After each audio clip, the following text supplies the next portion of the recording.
Assalomu alaykum hammaga. Cobalt 2013-yil. Hozir Sirdaryo Yurtson tuyg'unasini oldamiz. Mashinamiz prostoy. Tablolari ham oddiy bo'ladi. O'shanga chiqarib beramiz gradus soatlarigacha. Mashinamiz shunaqa holatda turibdi. Tayyor holatini ikkinchi videoda qo'yib o'tamiz. Bugun yo'lga chiqqanmiz, ketyapmiz Surxondaryoga. Cobalt mashinamiz tayyor bo'ldi. 61 gradus turibdi. Tabloda ham 61. Ama zavodskoyda ishlaydi. Bo'lsa soat, unit, keyin gradus. Zavodskoy chiqib turibdi.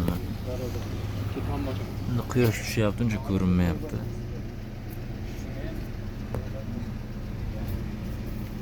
Zavodskoy holatda ishlaydi. Bu yerda ham 63 gradus. Mana.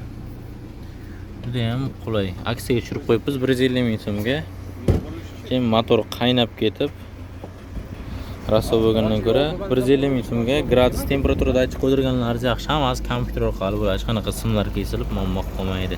Videoni maksimal tarqatingizlar. Surxondaryolik obunachilarimiz ham Dehqonobod, Qashqadaryo, hali ancha borishimizga borib qilib beramiz.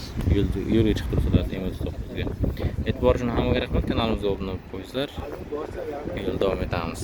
Hozir Sirdaryodamiz.